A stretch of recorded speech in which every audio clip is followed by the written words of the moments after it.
Support comes from the Missouri Forest Products Association. Missouri produces wood pallets, railroad ties, white oak barrels, hardwood floors, and more.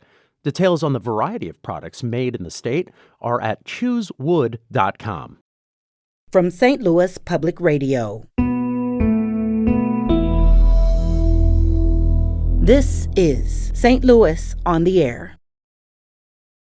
I'm absolutely the best person to lead this department. I am fair, I'm equitable, I listen to everyone's side. I refuse to become involved in politics.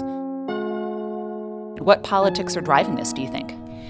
I just think that there is a lot going on in the politics of county government and the county council and in separate groups that I don't think belong in the office of chief. I think this should be about service to the citizens of St. Louis County. It should be about crime fighting, crime prevention, and delivering those services. And that's what I mean by staying out of the politics side of this. That may be slightly naive, but it is my goal. I'm Sarah Fensky. Mary Barton has served 1 year as chief of the St. Louis County Police Department. Her tenure has been rocky. Chief Barton has stumbled around racial issues. Last summer, she walked back comments where she dismissed the existence of systemic racism in the department. At least 4 black officers are suing the county alleging discrimination in hiring and promotions. The union that represents black officers and the county council have said they have no confidence in Barton's leadership. On Friday, St. Louis Public Radio reporter Rachel Lippmann sat down with Barton. We have most of that interview for you today. Here's Rachel. Your tenure as chief began near the start of the COVID-19 pandemic, and we're sitting here a year later, and there's still a pandemic going on. How did that ongoing challenge affect what you were able to get done or change how you did what you were able to get done?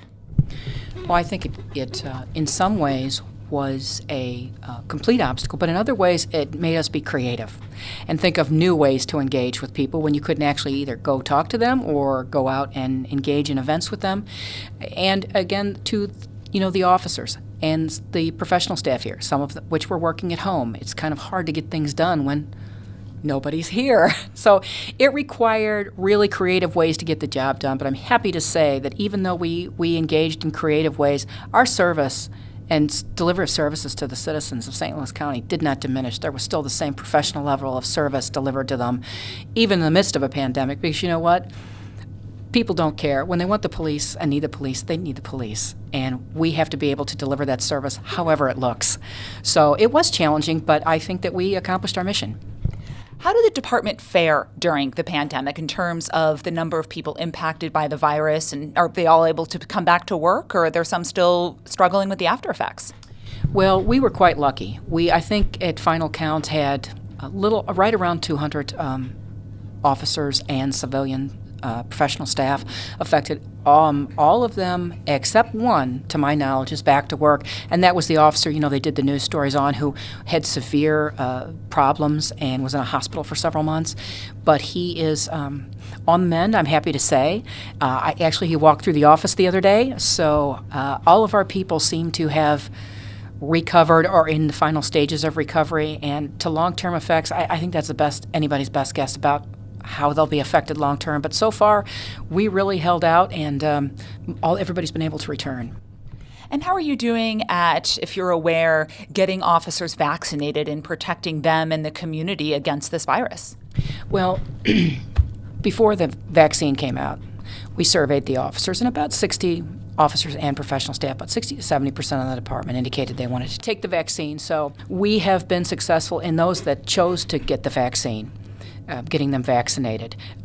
We are still following the county executive's rules and mandates about masks and social distancing until such time that those are changed.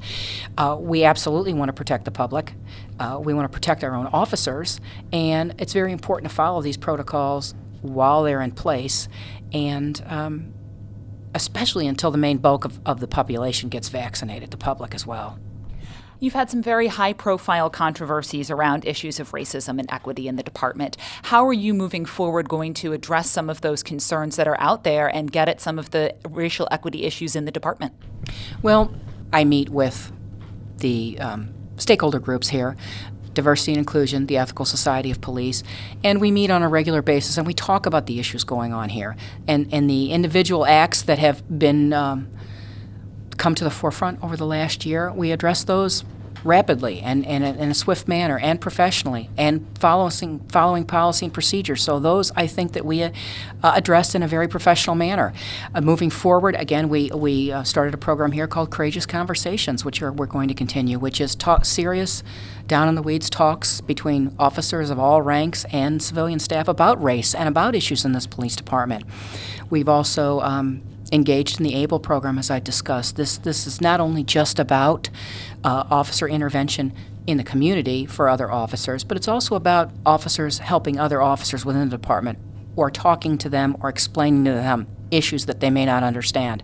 And of course, there's also a wellness piece to that. A wellness unit was created out of that. So hopefully when we take all these things into account and we regularly meet with our stakeholders who have issues and have a voice in this, we're moving forward with discussing these ideas and coming up with a more unified approach to the issues. You heard Chief Barton mention the department's enrollment in ABLE. That stands for Active Bystandership for Law Enforcement. The program out of Georgetown University teaches officers to intervene when they see colleagues acting improperly.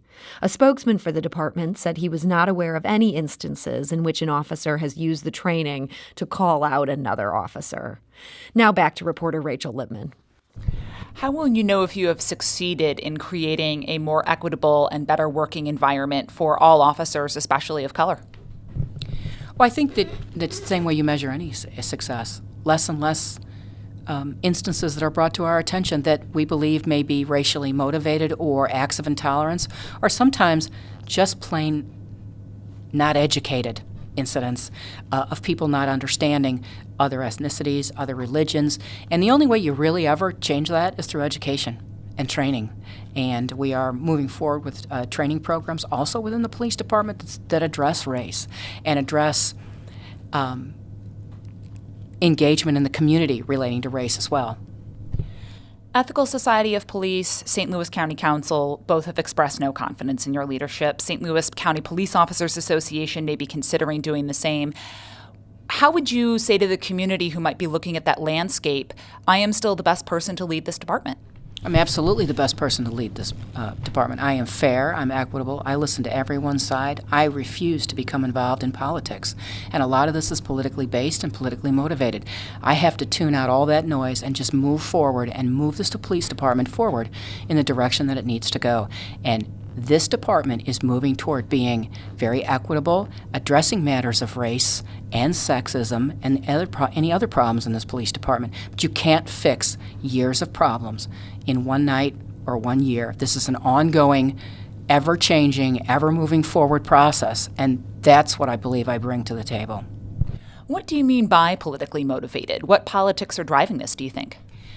I just think that there is a lot going on in the politics of county government and the county council and in separate groups that I don't think belong in the office of chief. I think this should be about service to the citizens of St. Louis County.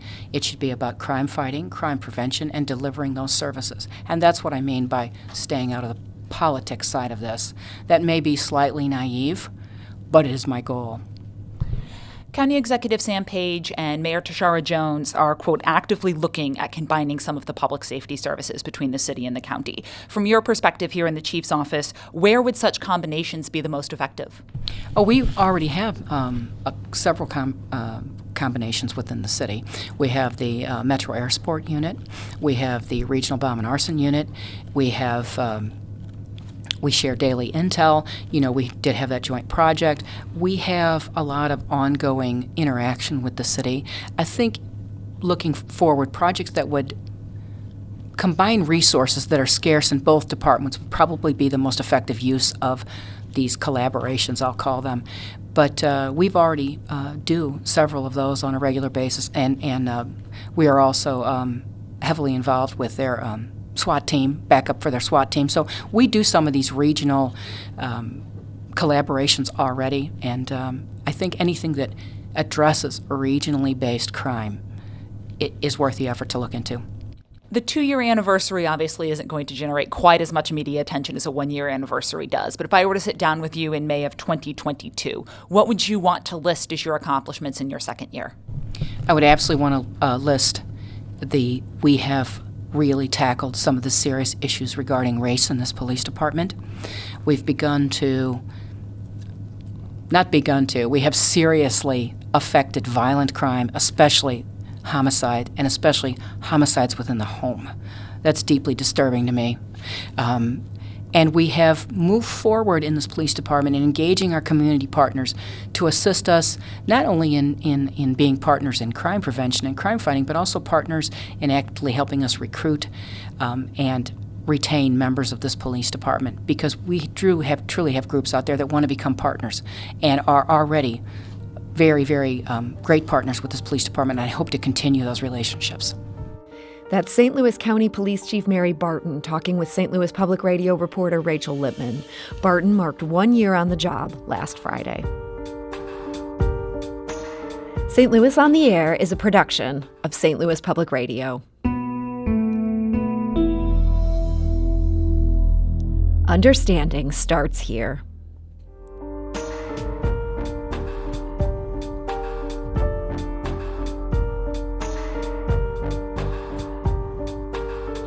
Do you find yourself regularly listening to episodes of St. Louis on the Air?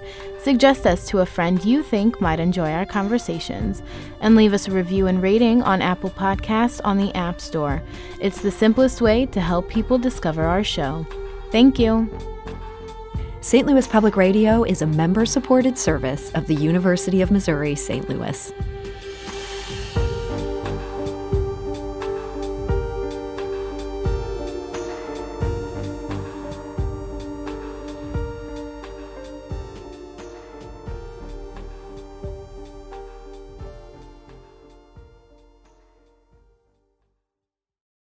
Support comes from Missouri Forest Products Association, committed to sustainable and sound conservation of the state's forests, which support more than 41,000 Missouri jobs, resulting in a $10 billion industry.